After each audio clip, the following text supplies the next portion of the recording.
తీసుకోవాలి first cloth కరెక్ట్గా షోల్డర్ల దగ్గర ఈక్వల్గా ఉందా లేదా అనేది సెంటర్ పాయింట్ చూసుకోవాలి.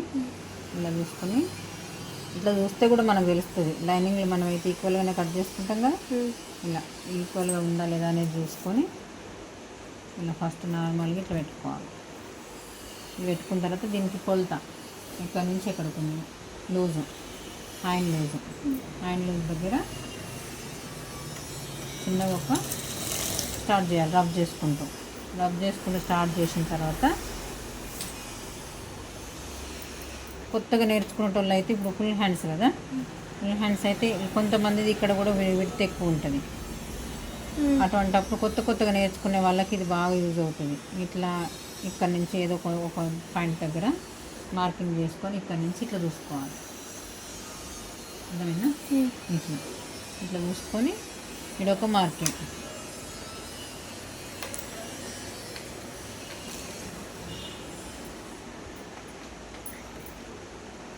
ఇదొక మార్కింగ్ ఇడిదాకా వచ్చిందా?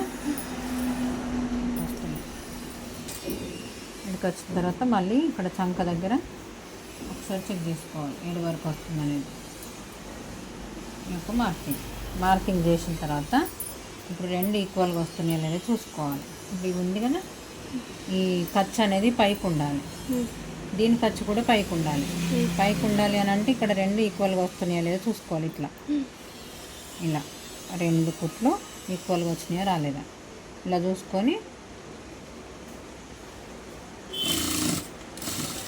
ఇలా రెండు ఈక్వల్గా వచ్చినాయా రాలేదా మళ్ళీ ఇక్కడికి వచ్చేసరికి సైడ్ కిందికి వచ్చేసరికి రెండు ఈక్వల్గా వస్తున్నాయా లేదా చూసుకోవాలి.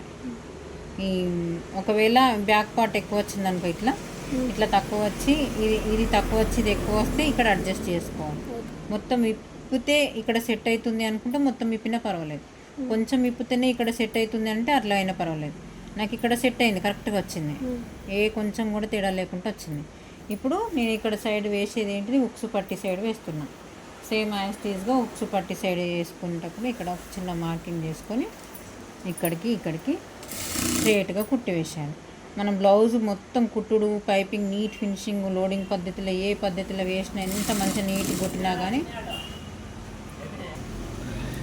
ఇలా వేసిన తర్వాత సైడ్ కుట్లు మాత్రం కరెక్ట్గా మనం పర్ఫెక్ట్గా వేస్తేనే బ్లౌజ్ అనేది ఎట్లా కూర్చుంది ఏం కథ అనేది మనకు తెలుస్తుంది. ఇలా కుట్టిన తర్వాత ఒక్కసారి చెక్ చేసుకోండి.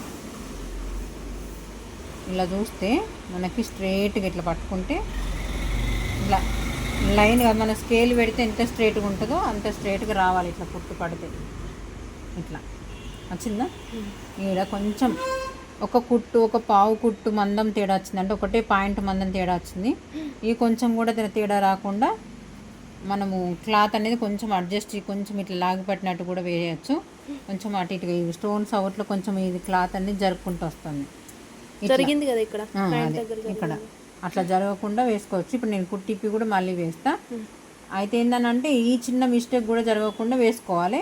ఇది మంచి ప్లస్ సింబల్ లాగా వచ్చేటట్టు చూసుకోవాలి. మళ్ళీ పోతే ఏంటంటే మనం సైడ్ స్టిచ్చెస్ వేసిన తర్వాత ఇట్లా చూస్తే స్కేల్ ఎంత చక్కగా ఉంటుందో అంత చక్కగా వచ్చేటట్టు అయితే వేస్తే బ్లౌజ్ ఫిట్టింగ్ అనేది పర్ఫెక్ట్గా ఉంటుంది.